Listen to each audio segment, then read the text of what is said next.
Hey, everybody, and welcome to We Watch TV. It is the podcast about the TV that we watch. I am Daniel. She is Hope. This is episode 105, and we have completed the test. We raved about Chili's, and then we said, we should give Applebee's another shot. Now, we didn't eat inside Applebee's. You need to preface that. We didn't. I'm kind of glad I didn't, but so we missed out on all the BO flavors that come along with that. We didn't have the food until quite a few hours later, which can impact its perceived. Anyways, we got Applebee's and it sucked. It was not good. The food, and we had I think the last time we ate at Applebee's, we did eat inside. It was in December. It was like Christmas Eve or something. Yeah. And I had that reindeer drink that was like pure sugar that I got. It was like reindeer punch or something. I think you just had beer. So maybe that masked like the feeling of the food. And I think we were just so like stressed from the last minute shopping that we just were hungry. And we hadn't had the amazingness of Chili's, minus the Chili's Airport, which is like a limited menu, right? It's like Chili's to go, yeah. It's like Chili's to go, which, yeah. If I lived near that airport, I would be like, let me do security so I can get this food. They probably have a Chili's outside the airport around there. Likely. I forget that places have amenities, unlike around here.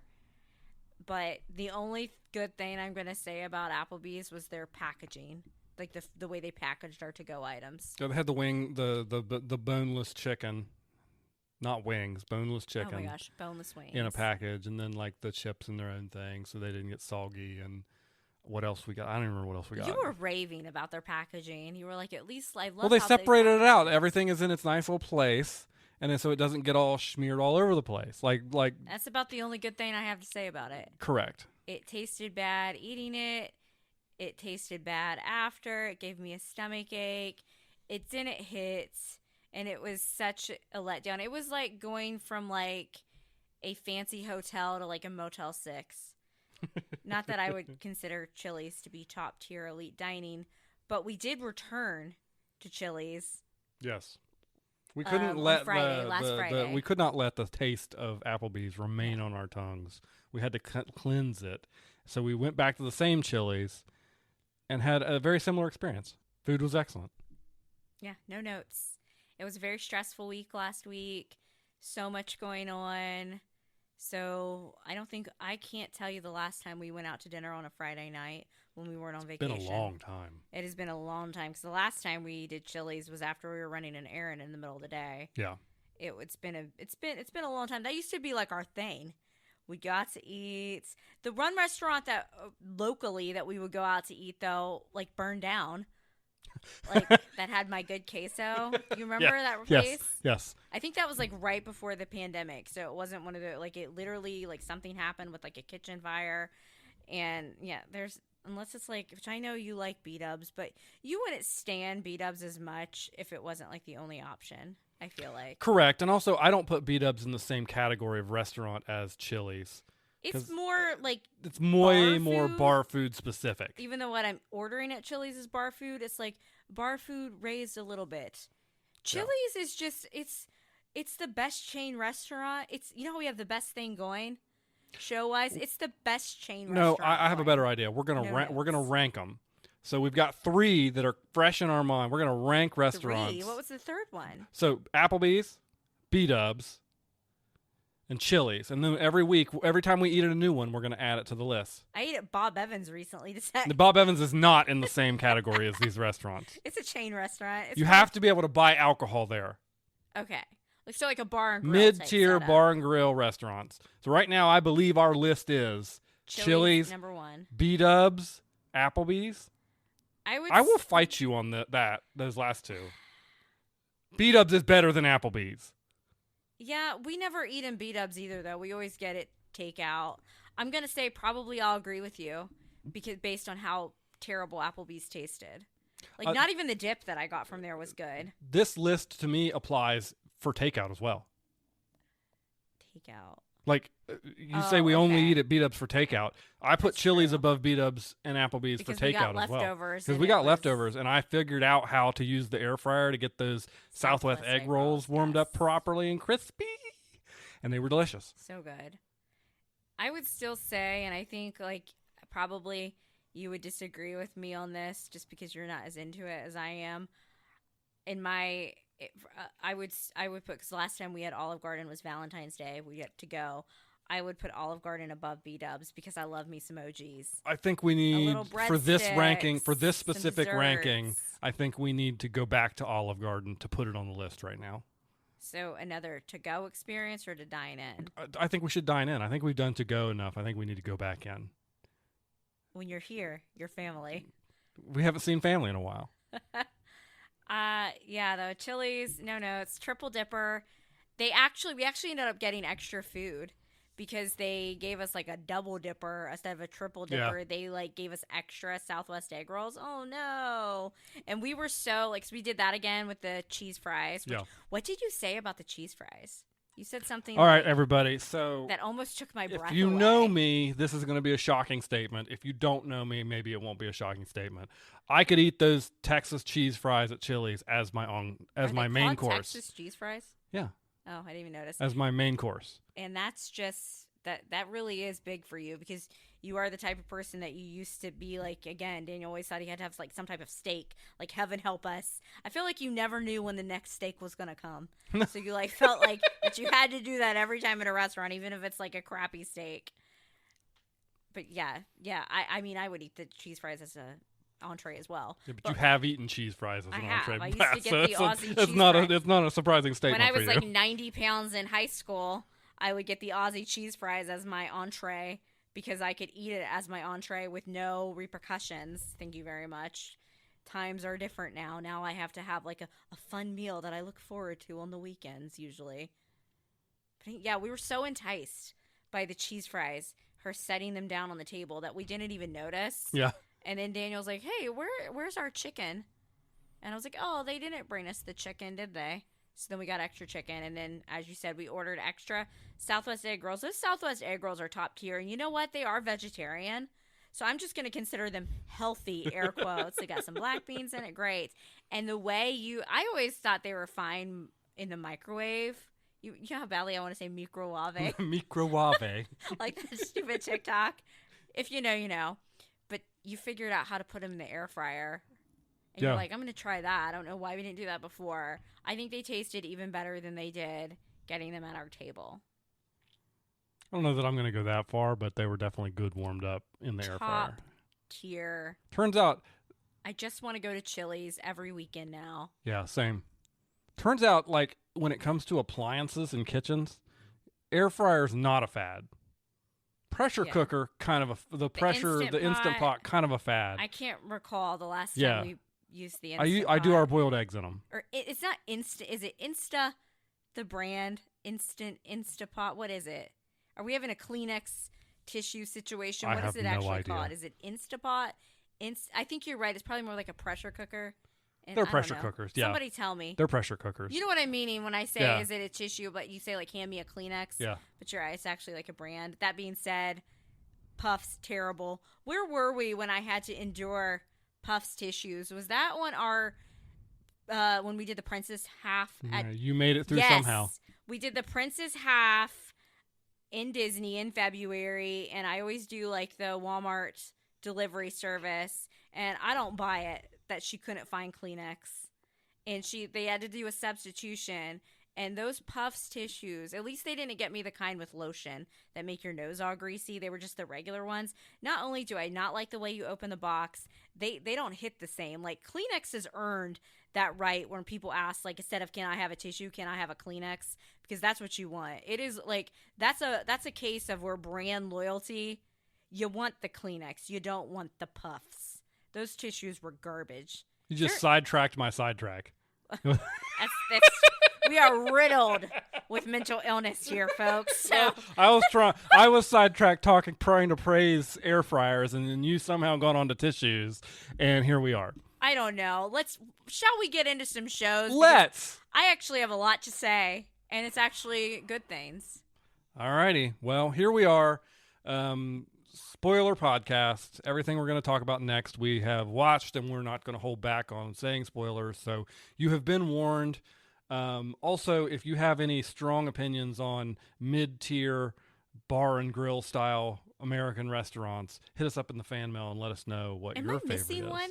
Like a big one? Like, I think a lot of people, would you count Texas Roadhouse Yeah. as one? Logan's, A lot of Fridays. people are really into Texas Roadhouse Yeah. around here. Outback. I think I Is TGI Friday still a thing? I feel like they're all shutting down. mean around here they are not a thing anymore, but I don't know if they are like That gone. used to be like our. That like, was our place. Yeah. Look at us getting. Look at us. Look at us.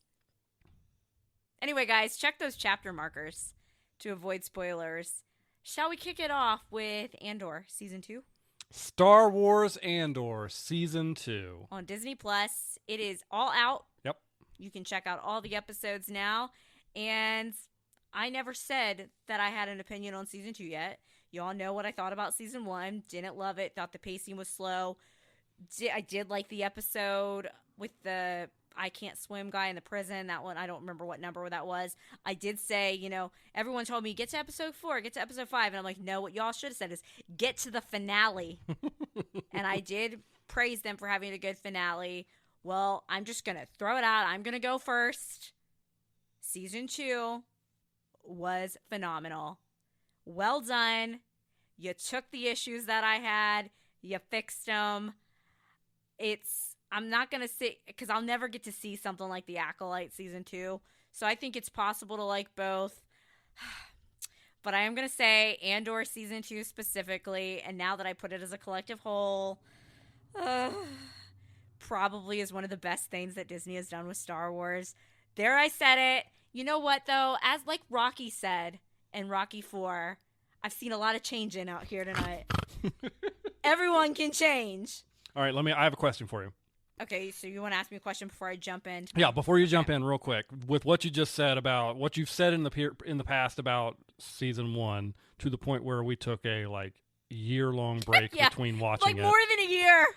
Big hiatus. Is this the greatest comeback of for a TV show that you can think of when it comes to season change for you? What is this Super Bowl? I'm sure Kayla knows if she is listening. Which again, the Falcons, I think, was that who they played? I think they fumbled the bag, but where the Patriots came back and won. Yeah. Was it versus Atlanta? Yeah. And it was this is like that with a show. Okay, but I was asking specifically, what is there any other shows you can think of that have done this? That have fumbled, in my opinion. People would disagree with me and think that Andor season 1 was great. So, sure, there are a lot of people that would disagree. Personal opinion, it's the greatest comeback in TV history honestly, for you. Yeah, no, for you, for me, because I remember Parks and Rec. I love Parks and Rec. I didn't totally love that first season, but It was so short and it was such a comedy. I could get through it. And the pacing didn't bug me. And now it's one of those things that now that I love Parks and Rec so much, I go back and I find this, even though they made Leslie, they tried to make her a Michael Scott-like character. I can go back and have a fondness for season 1. But it was never there's nothing I can think of that even compares. Okay. Because that's how much I disliked it in the beginning. So it's that Super Bowl where the Patriots, was that against the Falcons? Yes, it was. Where they came, I'm sure Kaylin will scream from the high hills if she hears that. Well, I feel like everybody, when they think about iconic comeback moments in sports history, that's one of them. And they came back, and it's it's the Super Bowl of sports with this. All right, so Andor. My biggest problems with Andor season 1 was pacing was awful. I think they could have, but I think you can't watch season 2 without watching season 1. So I'm going to clear the air on that.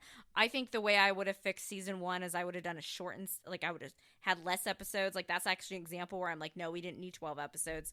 We could have, the time he spent at the camp with those people before it, all that was so boring. And the way they would cut between the different scenes of the different characters, I felt like they fixed that in season 2. It was the pacing was just better as a whole. And at first, I was going to have some beef with the pacing in season 2, but then it ended up making sense. And I'll tell you what the beef is here in a minute. But they fixed the pacing.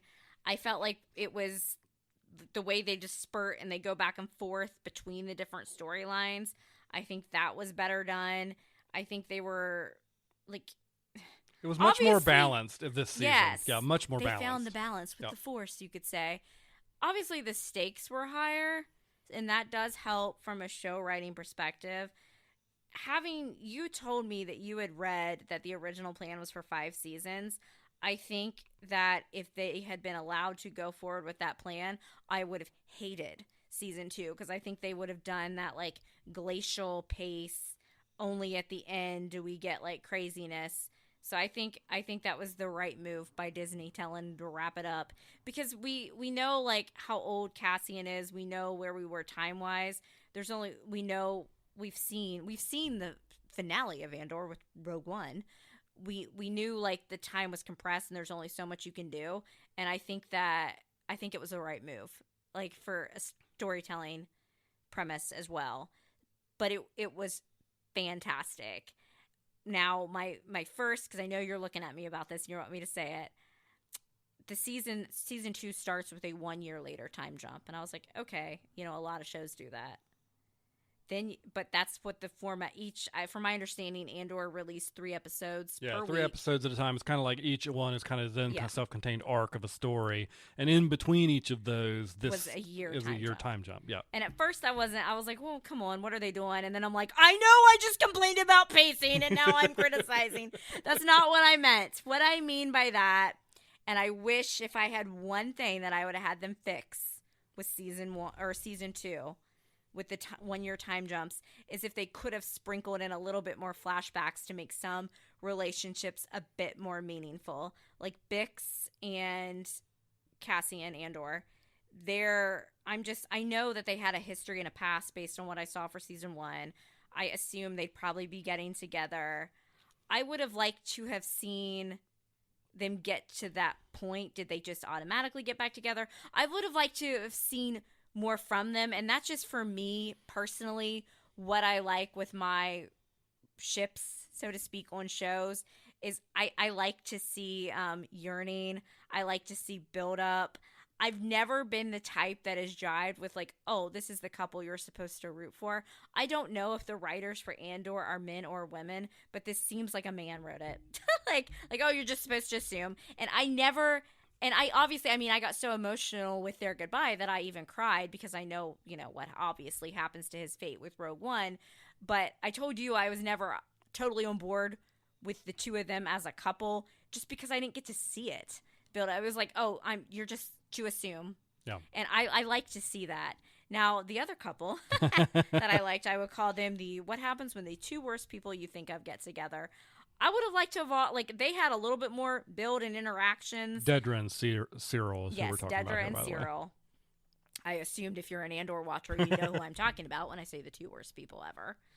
I would have liked to seen a little bit more flashbacks of maybe like their first kiss, but I guess they're never going to be that couple. So, but I felt like I got to see them more as a couple than I did what I would consider probably like the main couple, which again, Andor is not about the ships. It's not about that.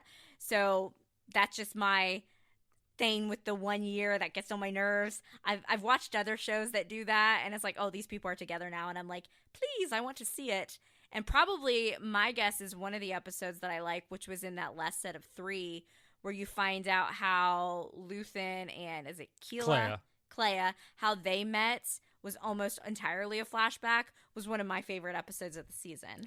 Yeah, and the more I've thought about it, just since we're here, and we'll just talk about that episode. Okay. I feel like that was a real to do that in the last 3 set after what they had just done in the Gorman arc. Yes. Right, and how they ended that, to then go into a flashback episode. I thought that was like kind of a bold choice.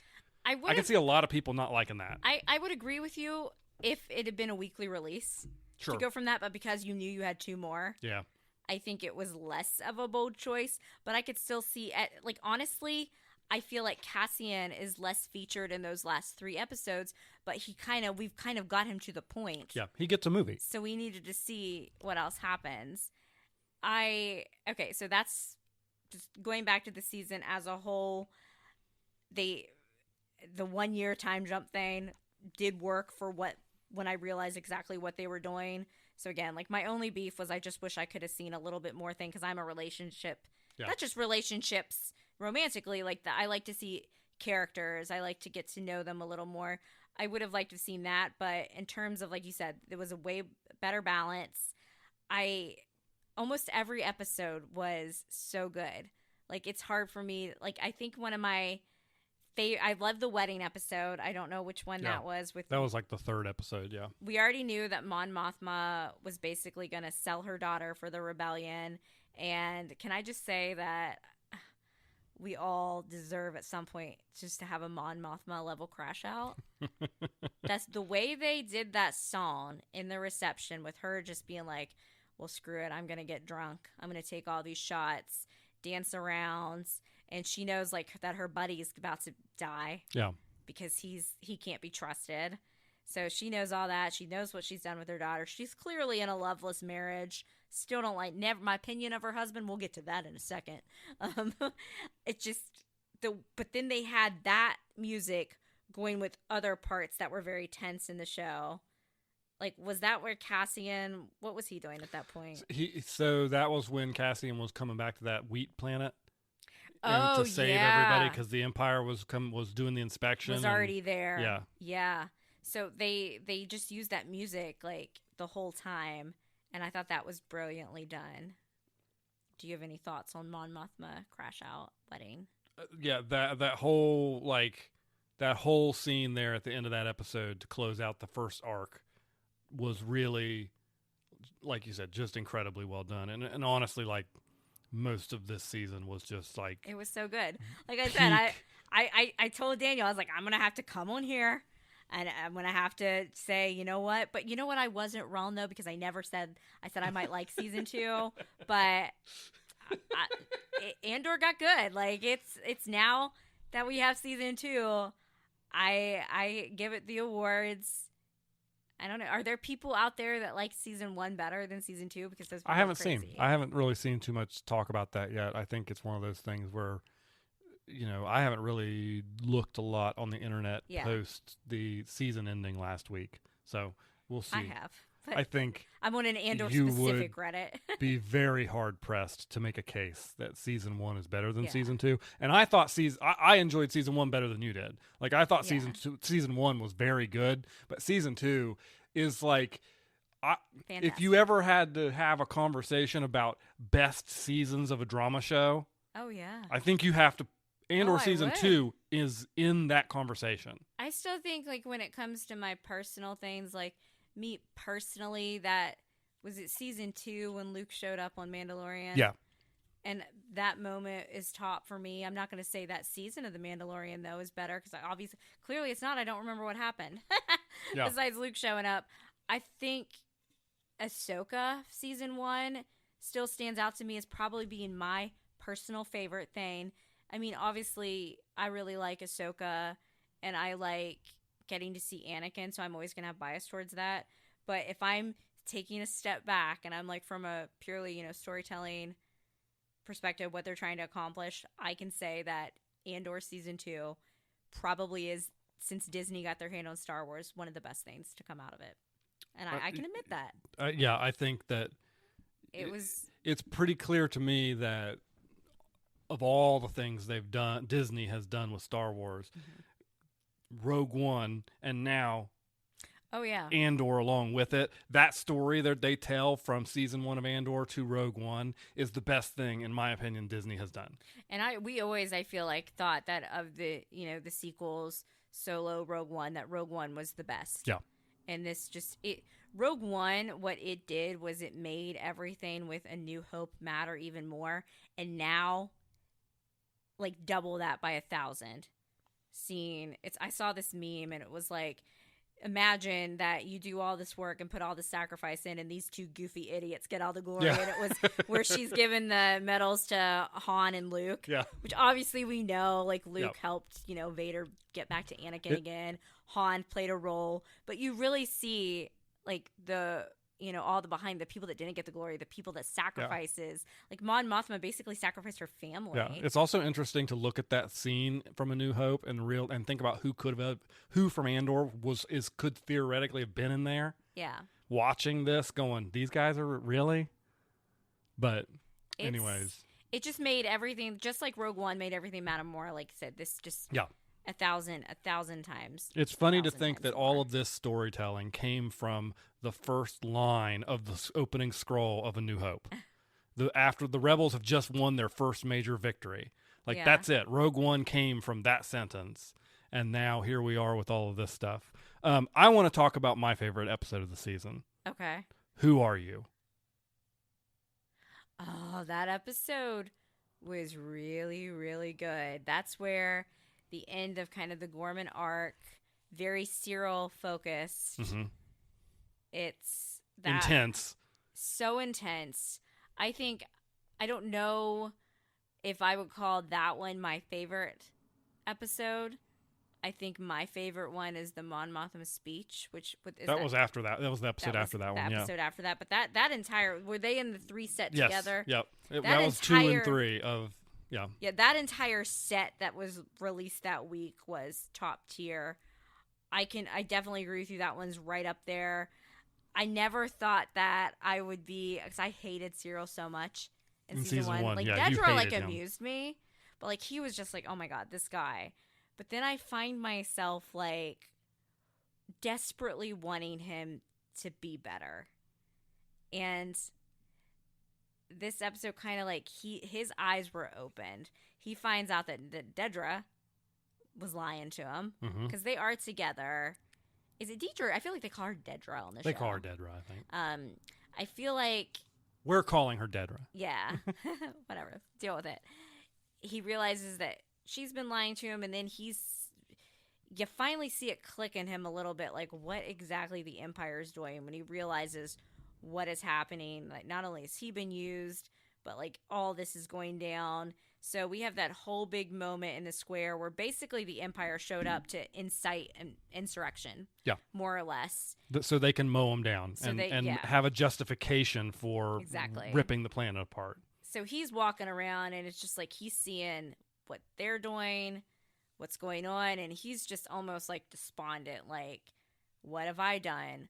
What's going on? And you think, just when you think, like, that he's going to do the right thing, who does he finally come face to face with? He sees Cassian. And he just snaps.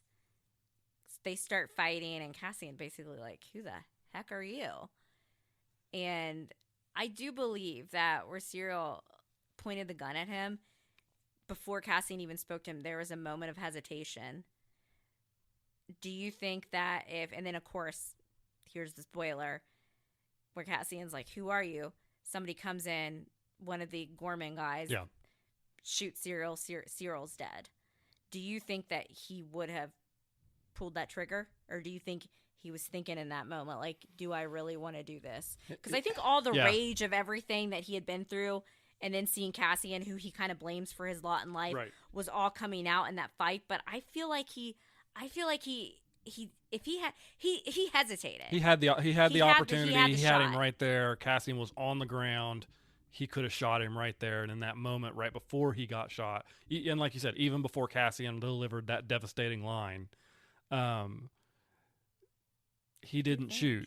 And you have to wonder, was he taking that moment to realize, after the rage of everything had fallen off of him, is this who I am? Is this really what I want to be? Because up until that point, he had been a law enforcement officer and then at the Bureau and Standards, but we'd never really seen him be overtly violent and killer right before that, Cassian has been. He did choke Dedra out when he found out she was lying to him. There was a little bit of domestic issues there. Yeah, I mean, that was a little red flaggy. But yeah, I just thought it was so. First of all, the way they make tension in this show, for a show that we know what's going to happen to the main characters, for a show that was once boring. Yeah. But like we know, like all that entire time, we know Cassian's not going to die. He can't. But we didn't know anything about Cyril. Right. We didn't know anything about Cyril, and so they had the way they brought his character around and had his arc, and it's devastating to me because he's happy on Gorman. Yeah, I really feel like he found he found something for himself on Gorman. He felt important. He liked it. He didn't necessarily enjoy the hubbub of Coruscant. He kind of liked being away from it a little bit, being away from his mother. When he found out he had to go back, he was upset. He was upset. And so just to me, he feels like he's got a purpose, and feels like he's found a place, only to find out that his purpose was completely... It was all a lie. A lie. It was crap. And that his place isn't going to exist anymore because the Empire is going to just destroy it. And then, like you said, you get to that moment where you think, oh, he's going to do it. He's going to take up arms against the Empire. And instead he reverts back to the guy he was at the beginning of season 1, full of rage, and just hulks out on Cassian until that very moment. And it was just like... So what do you think the end, though?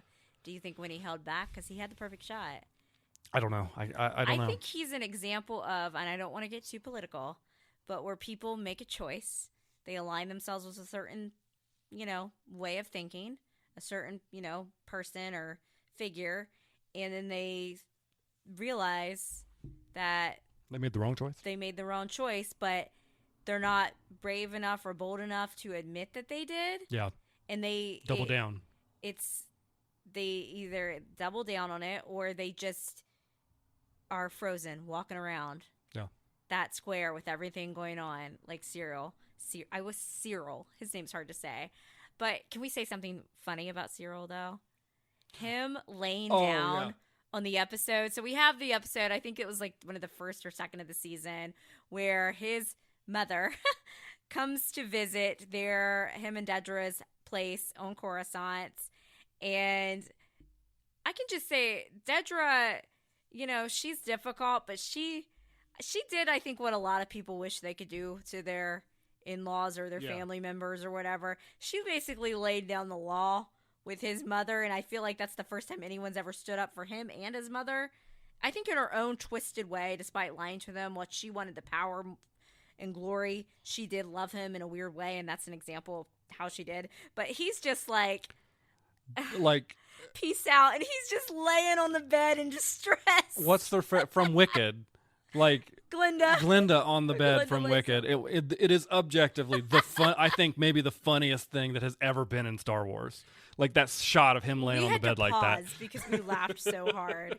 Between that and Dedra practicing her smile in that same episode, man, the two of them, they were fun to root for as two horrible people who you might want to have them make it. Remember her, I don't know what episode was it. He's already on Gorman and they come to visit, or he visits her and she's like, turn off the lights. Yeah. It's she's all business. He just had found out that she'd had him followed. Yeah. But he's mad at her, but oh well. Oh well. So where do we go to next? You could talk for hours about this show, but I think we get to the final 3 episodes. I thought even though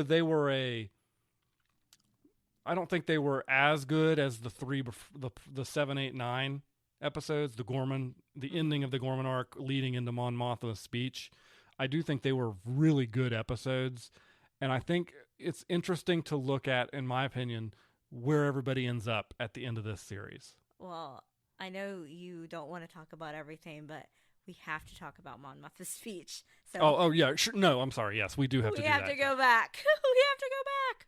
What's that? That's from Lost. I was like, what show am I referencing? I don't even know my own references. Mon Mothma's speech was incredible. She knew that by giving that speech, that was it for her. She's going to have to get the heck out of Dodge. Probably never see her husband again. I mean, not that she cared about him, but no contact with her daughter again. That speech that she did was it might be up there with President Whitmore's speech. Oh, really? Wow. It was that powerful. And I feel like, again, I don't want to get political. It's really hard not to when you're watching a show like Andor. Did it not, I'll just say this, did her speech not resonate with how you have felt in Absolutely. Current times, we'll just say the last decade? As all good media should, it reflects the time in which it was made.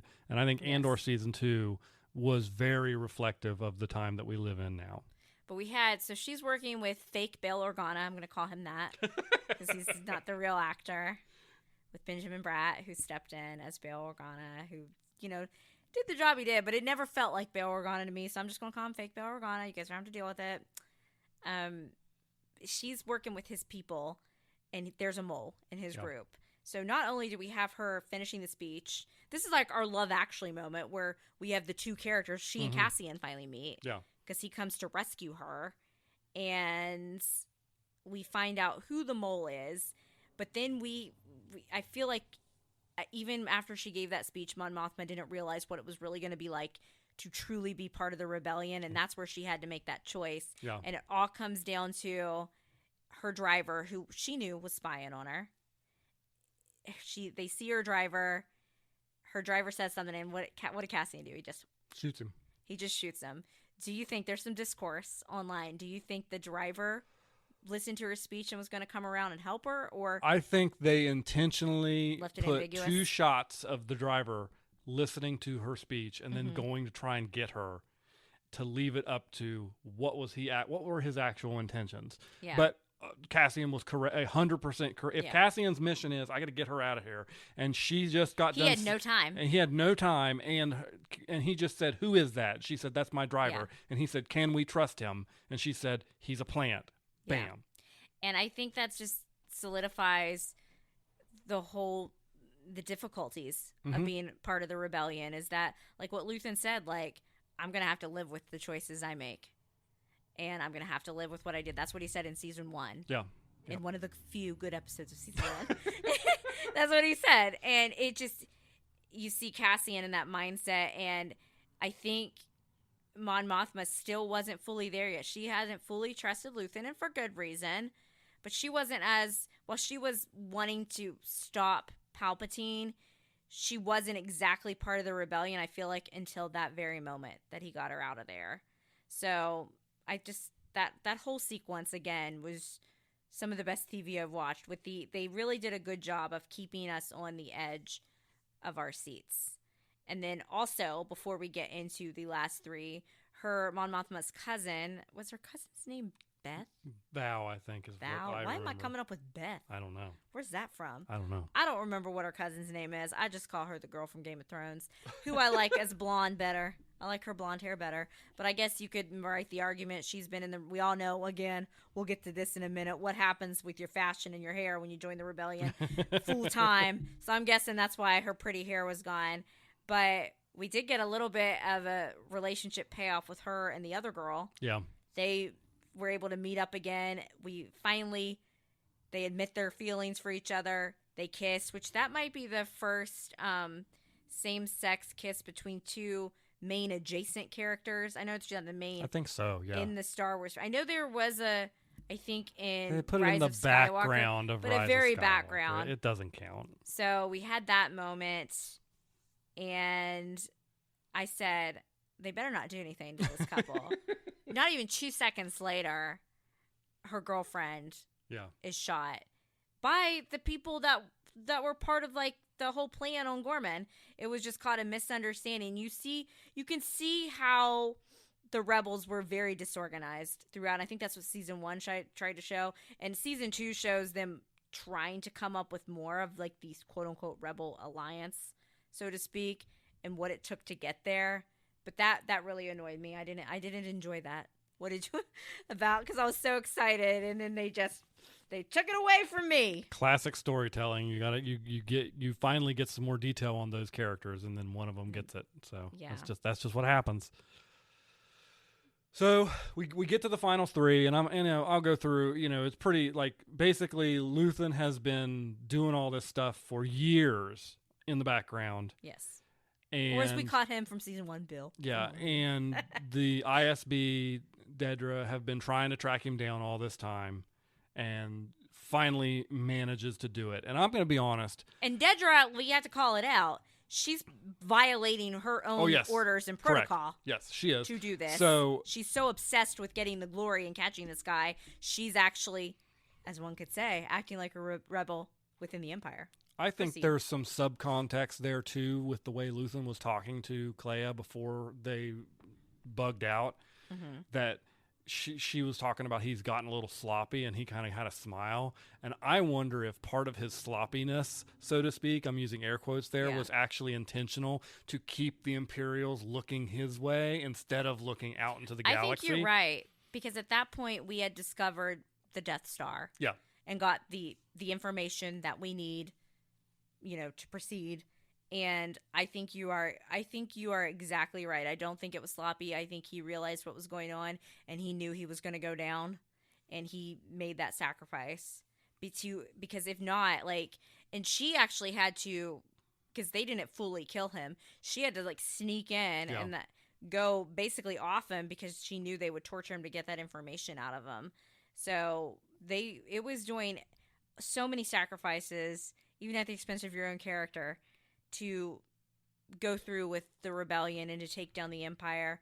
And I think this just goes back to, it did what Rogue One did to show the movie how all the sacrifices, and it just amplified it, like I said, times 1,000. One of our favorite droids ever, K2SO, finally. I had forgotten how much I loved him. It's like, I'm going to tell you, would you like to know everything that went wrong, or all the things that went wrong, or the protocol?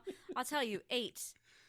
I had forgotten, how funny he was until... You can always depend on a good Star Wars droid to add a little comedy to the... To add a little humor and a... Add to the humor to the group. Exactly, intense situation. So Cassian flies off to Coruscant to save... He thinks he's saving Luthen.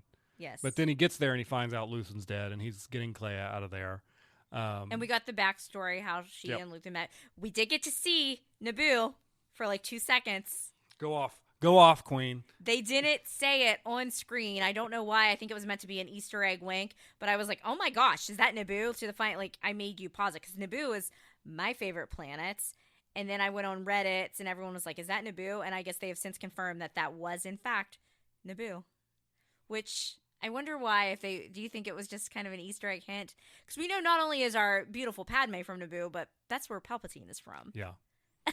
I think it's just one of those things where just a little wink. It wasn't a big enough scene that you needed to know where it was. It was a big enough scene that I was like, pause the TV. Sometimes they tell you where you're at, because from a contextual standpoint of understanding the story, you need to know that. But in that case, you didn't need to know where they were. For those of us that have been wanting to see Naboo for years. Yeah.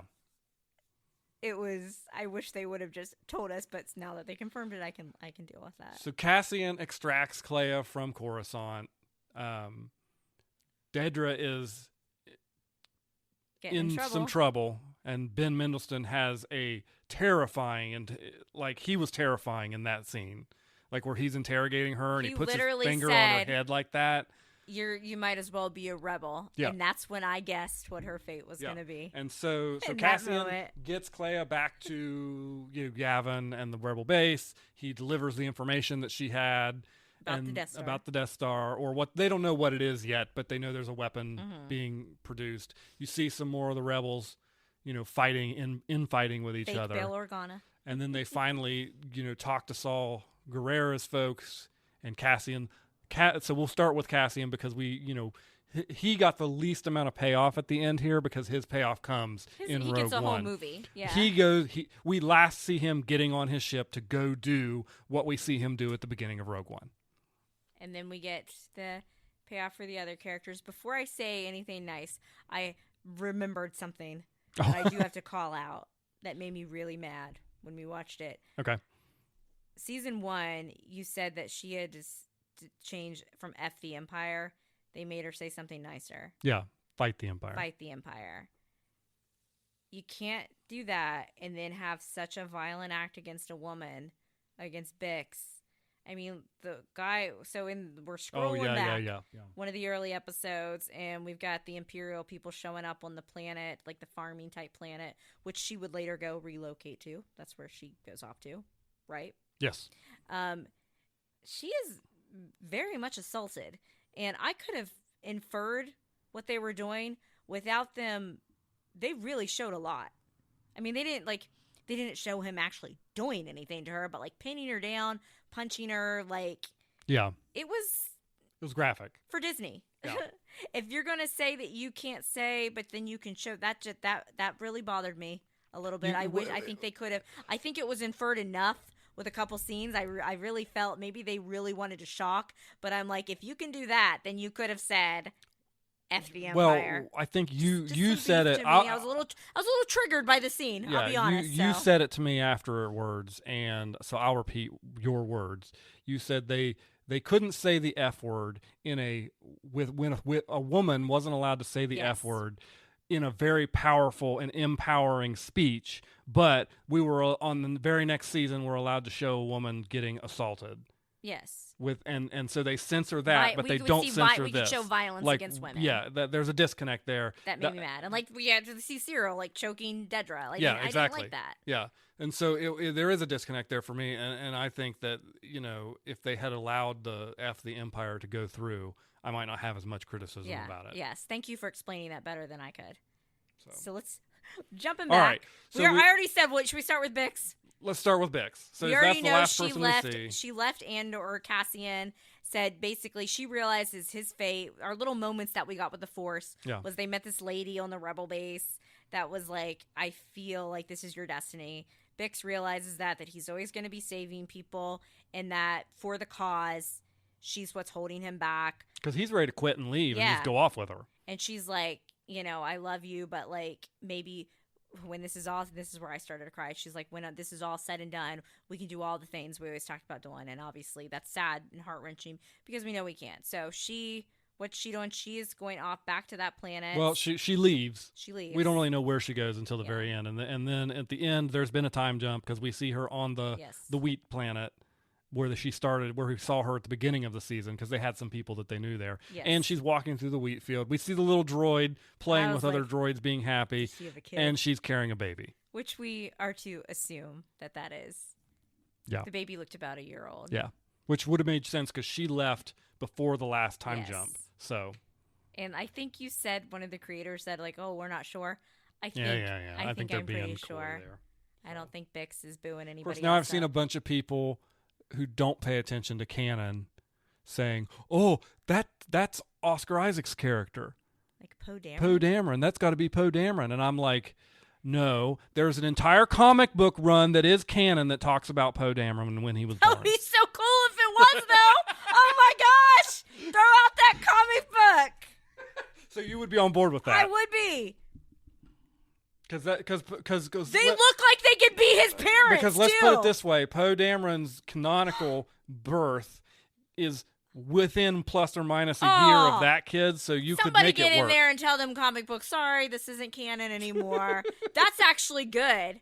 I actually normally I hate when people do that. I'm actually down for that. That would fit casting wise. They look like he could be his parents. I was talking to my nephew about this. We were having a conversation about Andor and Star Wars, and I said, I wish I could get a Poe Dameron spinoff. And now, here, Disney, give it to me. Wow. All right. Okay. So then I thought we got a really nice shot of Mon Mothma and her cousin.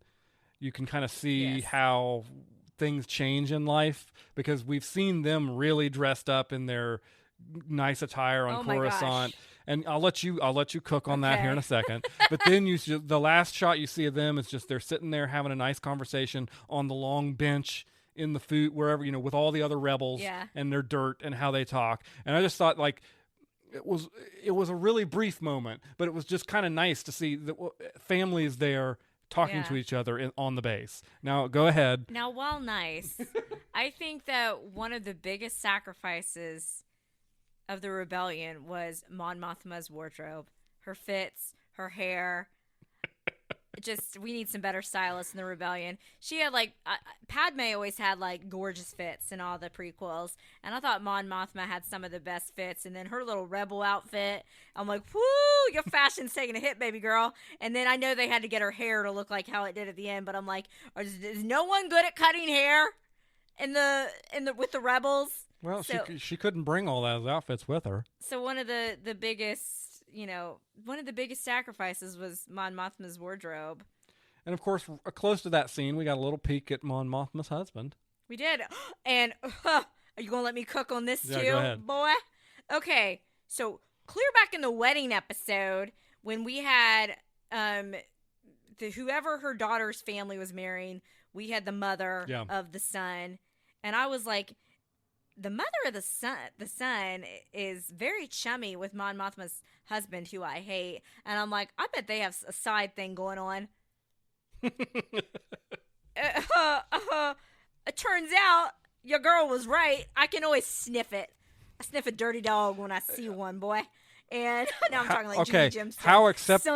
So now I want to add one extra piece of context She was leaning his head on him in the car when they were driving. I don't think that's how people. No. I'm not going to talk about that scene at all. Oh, okay. So since then there's been interviews, and there was a scene shot between him, the husband, and Mon Mothma that did not make the final cut of the show. Ooh, really? And it was their last meeting before she went off to the Why would Senate. they cut that? And the conversation went as follows. So prepare your expectations, because I don't know how you feel about canonical stuff that is, scenes shot but not put in.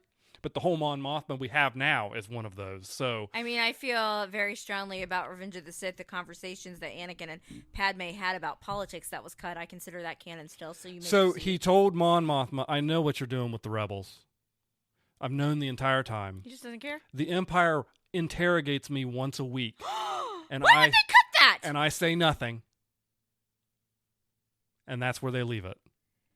Well, he gets a little redemption since he didn't rat her out. I'm kind of disappointed they cut nothing. that. I'm very disappointed to find out they would cut that, because I've hated on him since day one. And that would have made me not hate him so much. Have I not? I'm always like, oh, I hate her husband. Yep. That would have... So, I guess hook up with your family member. I really wish we never get to see what her daughter's doing. Is her daughter just living a trad wife life? I don't know. Well, I don't think she's living on Coruscant. I think she's back on Chandrilla, which is the planet they're from. Yeah. So she's probably a little insulated. That's probably the best place for her. I will say that's one of the wilder things. Ever since I said that Colonel Ty on Battlestar Galactica was a Cylon, pulled that out of my brain, I absolutely said, I think he's hooking up with that woman. And then it turned out I'm right. Like, come on, people. I should start buying lottery tickets or something. Do you remember that when I said that Colonel Ty was a Cylon? I do. I recall it very well. Spoiler alert if you've never seen Battlestar Galactica. A 20-year-old show. All right, so we got those. Now... the scene with the rebels arguing about, like, if they were going to accept the whole, like, plans as truth, I can see right away why in the sequels they had so much trouble getting things together with the New Republic or whatever from that alone. Did you like Benjamin Bratt's portrayal as Bail Organa? I'm just never going to get him. I think he tried, but it did. That's why I say fake Bail Organa. It did not. He felt like meaner to me than what he did. He felt a little bit more stern than I'm used to hearing. Maybe it's because his fashion took a hit too. Yeah. I don't know. He felt more stern than I recall Bail Organa. Yeah, it didn't feel right. And it was I guess the thing to me. They had to cast him though. Yes, he was important to the story. They had to. That character. The thing I think to me that is so jarring is it's not like Revenge of the Sith was the last time we saw him. Yeah. The Obi-Wan Kenobi show, like 2 years ago, used Jimmy Smits, still a chill dude, as Bail Organa. Yeah. So I think that's the shock. I think if the Obi-Wan show hadn't used him or hadn't had him at all, it might not have felt so jarring. Yeah, I agree with that. It was just weird, but nothing. But like, I absolutely agree that in order to proceed forward with the story, he had to be in the show. Yeah. So I'm just going to chalk it up to crappy food, crappy styling, crappy clothes, moody. I mean, Leia's moody. Yeah, sure. Exactly. He had to get maybe she's moody from both her daddies. Yeah. I don't know. Grumpy. Our boy Will, hooking up on every planet he goes to. We've only saw him hook up twice. Well, I'm just extrapolating. The bomb boy, right? The bomb boy. I'm just extrapolating that. So he's able to escape Gorman with his girl. Yeah. And I thought they were going to make him go a little cuckoo. Like with, what's Forrest Whitaker's character's name? Saul Guerrero. Yeah, because at one point he was like stuffing gas with them, and I thought they could go either way with Will. So I'm glad to see that Will, has his girlfriend, that things are all right. He gets away from Saul Guerrero and is with the rebels. And that brings us to our last. What about Clea? Clea. We don't. Clea? Is that her name? Clea. Yeah. So the only real thing we see from her, if you remember Bill's Luthen's speech from the first series, and it took me reading some stuff to realize this. One of the things he says, I burned my life for a sunset that I will never see. And the last shot we get of Clea is her watching the sunrise on Yavin 4 base. And so he burned his life so she could have a life. I would like to think that she is alive somewhere and was still around. We just didn't get to see her. Yeah, part of the rebellion, helping out, doing her thing. I feel like the costuming on this show is great. Does need to be applauded, because she had, when the whole storefront, always the looks, always the hair up tight. You could see her hair, she starts wearing her hair down. It gets messier. You could literally see, even like Luthen's wig would get a little unraveled. Yeah. You could just see things really start to unravel and unfold. The set design, every time we went back to Coruscant after a time jump, yeah, the set Coruscant was just a little bit more dingy, a little bit more dirty. It's starting to look more Gotham-y. Yeah. And they did just such a great job. Way better than what they've done with like Mandalorian sets. Yes. So well, that volume thing they use is just bleh. All right, so let's get to Dedra. Yep. You called this one too, by the way. I absolutely did. I said, as soon as Ben Mendelsohn's character told her, "You're acting like a rebel," and they were already, like, I wouldn't say they were holding her captive, but they basically had her, like, she was being punished. She was being held in a room. She was being interrogated because they weren't sure whether everything that went down with the information leak and Lonnie, who we haven't talked about, the other ISB, but the actual ISB spy who had been logged into her account, they were suspicious as to whether or not she actually was a spy or not. Yeah. And I said, well, one, they did a good job in season 1. I will give that credit, of her not being respected as a woman. And I don't think a lot of people took her seriously.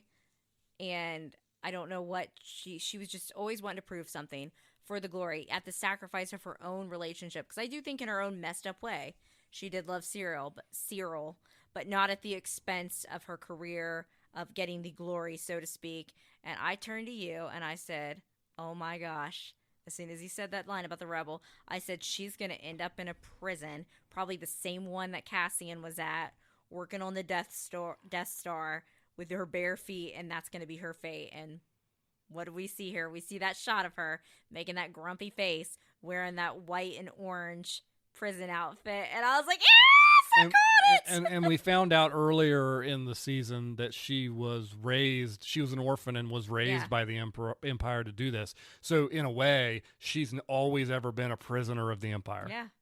And this is going to an Avengers quote, like, what did it cost? Everything. That's your fate. You got basically treated like if you were a rebel and had been caught and thrown in a prison. Cost her everything. And I could see her holding it down in prison, though, being one of the leaders. Well, where she left off, she only has to make it like 5 years, and then the New Republic is going to come in and they have to do something. Yeah, that actress was fantastic. She was great. Yeah, she was great. She was one of my things that I really liked about season 1, was she just brought, like, it's hard to play a role like that, I think. Sometimes I think it can be easier, and I've heard actors say this, to play a villain. But while she was a villain, she wasn't like an in-your-face one. Like, she did have some layers. For sure, yeah. And I thought her confrontation with Luthen at the end was a really one of the best individual scenes of the series. You've talked a lot, so I'll take over and just say, season 2 of Andor is up there in one of my best single seasons ever. Of like any show. Of any show. Andor as a whole, I think, and throw Rogue One in there, for sure the best thing that Disney has done with Star Wars. I think up there with some of the best Star Wars, period, regardless of who made it. So I really thought it was just... biggest show comeback in history. So if you haven't watched Andor yet and you've listened to us talk about it for 48 minutes, you should stop listening now and go watch it. We're just going at the pace this season 1 show went. Anyway, it was really, really, really good. I'm going to give the credit. They rebounded beautifully. And I'm really glad that I stuck it out to get the glory. I'm not entirely. I'm. It made me want to watch Rogue One immediately. Yeah. And Disney did a great job of having Rogue One queue up on we Disney started Plus it and as then had to soon as finish it. yeah. I'm like, I gotta go to bed, boy. I gotta go to sleep. I'm concerned about this Mandalorian and Grogu movie now. Yeah. Because I've just got done watching I just got done with some filet mignon here. And I'm not entirely sure Mandalorian and Grogu is going to have the juice for me. That won't be the next thing. Won't Ahsoka season 2 be the next thing we see? I don't know. Because they're filming them all right now at the same time. I don't know how they're going to release order. I'm excited for Ahsoka season 2, yes. I am excited for that. I hope it doesn't let me down. Anyway, may the Force be with you. Always. But you did binge another show in the meantime. Speaking of phenomenal television. Now, only half the season, right? Yes. Okay, so the first half of season 2 of everybody's favorite reality show. Come ye saints and come ye sinners. The Secret Lives of Mormon Wives. The Secret Lives of Mormon Wives. Everyone, get out your favorite dirty soda. The dirty sodas are back. The Utah girls are back. And season 2 delivered and then some. So if you aren't familiar with the Secret Lives of Mormon Wives and Mom Talk, will Mom Talk survive? No one knows. Basically, season 1 aired in September this past year, and it followed a group of women that have become kind of TikTok famous, doing something like Mom Talk. The creator of Mom Talk was also involved in the swinging scandal. They were soft swingers, so they didn't like fully go all the way. She was the only one on season 1 that was one of these swingers. But the other girls she did Mom Talk with were part of it. It blew up because people like me watched it and was like, oh my gosh, this show is amazing. I need more immediately. I'm so fascinated. That's how I learned what a dirty soda was. It was just, if you're into the reality TV drama theatrics. I've heard nothing but detrimental things so far. Amazing. Okay, my therapist told me today. I had a therapy session, and she was like, "What do you?" I said, "Well, I did decompress with Secret Lives of Mormon Wives." My therapist said, "Oh, I watched that too on Sunday." Therapist approved, Daniel. Boom. I'm not watching it. I didn't watch the American Medical Association. No, you are like one of the worst people that comes in. Views expressed in this podcast are purely the opinions of the two podcasters and should not be taken as legal advice or any other. Every time Daniel would come into the room while I was watching an episode, he'd be like, "No, which one are the swingers?" And he would start asking me all kinds of questions about it to the point. And you did watch it while we were eating. Well, we were warming up our Chili's Southwest egg rolls, and he kept asking me so many questions. I'm like, honey, I love when you participate, but shh. I was just trying to participate with your show. You're like the type of person that would be like, I don't want to watch this, and then you do watch it and you ask me 50 questions. Anyway, season 2. It's a secret plan to get you to say, hey, do you want to go like eat the rest of your food at your computer? Season 2 brought in one of the other girls that were involved in the swinging scandal. So do I think that this gun lady decided to, be like, okay, if my name, might as well get the bag, secure that money, get that paycheck, since she saw, because she, I guess, had been offered season 1 and said no. She said she wanted to be back into Mom Talk for the sisterhood, the friendship. But I mean, get your paycheck. I'm not, if your name's already out there and people already know you've already debased yourself. Get paid. You've already debased yourself in every other way. So yeah, get paid. And the thing is, her character actually was like one of the more chill ones this season. I really like the addition of Miranda. So she's probably one of my favorites. But if you watch this show, Demi was a fan favorite in season 1. But when you are a fan favorite, you don't reference yourself as the fan favorite in season 2 when you're arguing with your friends. Talk about full-blown villain arc. So she was my favorite from season 1, and now she is absolutely my least favorite. So I don't watch the Vanderpump shows, but I'm going to have to because there was a crossover event with the Vanderpump Villa. Well, we find out at the very end of this season that one of the wives, the Mormon wives, supposedly hooked up with someone from the Vanderpump Villa, and that was the cliffhanger that they just left us on. It's like Avengers Assemble over here, like Justice League Unite. I do think some of the producers, like, you can tell, like, now that they know they got something going on, they're kind of doing, like, they're setting up scenarios for them. Like, they had a Saints and Sinners party, which I thought was funny, because, like, in season 1, like, some of the girls that aren't as, like, strictly Mormon, I guess, as the others. They call themselves the sinners. The other girls call themselves the saints. And a lot of drama went down at that. Now, Whitney was the villain from season 1, right? Now, let me ask you a question. On the sinners and the saints, who does the ketamine? They all do the ketamine. Okay. All of them do ketamine therapy. We're not allowed to drink caffeine. Whitney and I did ketamine. If you know, you know. Anyway, Whitney was the villain from season 1, but then she left the Mom Talk group chat and didn't go to Taylor's baby shower in season 1. Oh my God. Which made everyone mad. Whitney just had a baby. She had her baby in the beginning of season 2, so she's trying to get back into Mom Talk, and I think that's probably producer driven as well. But Whitney was getting a straight up redemption arc. I was loving Whitney, and then at one point they were like, "Do you want to vote Whitney back into Mom Talk?"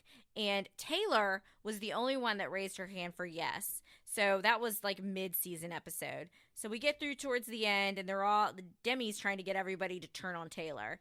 And freaking Whitney, once again, who I was rooting for you, Whitney, like, turns her back on Taylor. Now, Taylor, she is the OG, the Mom Talk starter, the swinging scandal person. She's honestly, I know that you're going to look at me and be like, what? The only one I would trust. She is honest to a fault. She'll be like, yes, we did this. She's like, we all showered together. We all did these things together. She's just going to always say it, even if it makes her look bad. She's always going to tell the truth. I think she's the only one that is not a liar. And she's like, even if it makes herself look horrible. So I'm Team Taylor all the way. And I'm just so mad that Whitney's redemption arc got kind of spoiled from this. And I'm really shocked at the turn of the events with the villains. But one of the things the producers did was super cruel. They played pregnancy roulette, which apparently is a TikTok trend where you get in a group, everyone pees on a stick. And maybe someone will be pregnant in the group. But they did that knowing that 2 of the girls were pregnant and didn't want to announce it, and that one of the girls had fertility issues. And I thought that was not Netflix, Hulu. I thought that was really cruel that production had them play that game. So you're going to get some minuses from me on that because I didn't need that. We already have enough drama without it.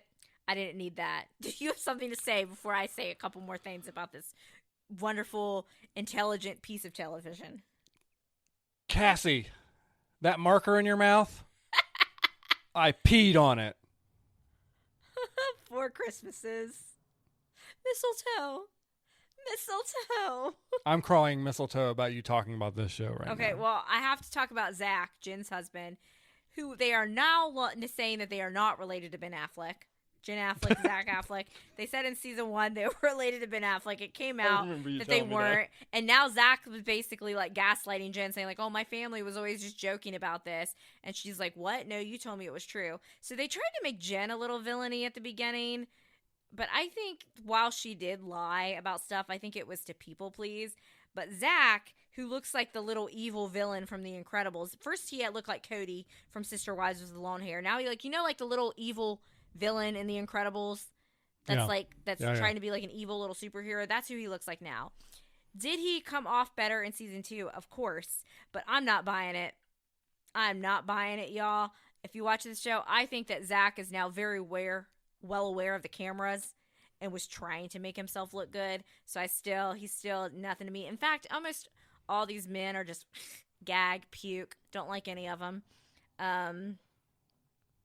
Yeah, Secret Lives of Mormon Wives. What did you think for the few episodes that you saw? Because you certainly had a lot to say when I was trying to watch it the other night. You kept asking me questions. It's like a blank slate, me thinking back to it right now. What's her face? The girl whose mom looks exactly like her because of plastic surgery was telling her baby daddy that they couldn't hang out anymore and that... Oh, her family made me so mad he this was season. Supposed to... I don't know. It was really awkward. That was... At the barbecue, though, event, which I don't think you watched that episode, Taylor's family basically blamed Taylor's problems with Dakota because Taylor, like, slept with him and was basically, and her dad was like, what does that say about you? Like, her stuff. Like, oh, yeah, you told me about that. That was horrible. These all seem like terrible people that I wouldn't want to hang out with. So I don't know why I want to watch a TV show I would about get them. my extensions done by Jay-Z Styles. That's one of the girls on the show. I like their hair all nice and long and pretty. Well, folks. And I want a dirty soda. We appreciate you coming and listening to us this week. We had a great time. Or at least I did. Listen to Hope rant about Star Wars. It wasn't a rant. We have good Star Trek news, though. You couldn't let this episode end No. without a Star Trek. Strange New Worlds Season 3 will be premiering July 17th. Finally, Why did they make us wait so long to know a date? None of us will ever know. Well, we do have a couple more shows we want to talk about, but because for the sake of time, I don't want to be accused of being like Andor Season 1 and just rambling on. We will be resuming probably discussions. We're coming towards the end of Hacks, so we're going to talk about that in an upcoming episode. We're going to talk about the finale of Ghosts. We did finish that as well. And we have started The Studio. Yep, Apple TV's so The Studio. So we will be talking about all of those hopefully next week. Maybe we'll talk about another chain restaurant. I don't know. Where should we go? Tell us. I don't know. Fan mail us. Where should we go next to add to our list? We've got 3 on the list right now. We need to add a 4th. All right. Where will it be? Signing off.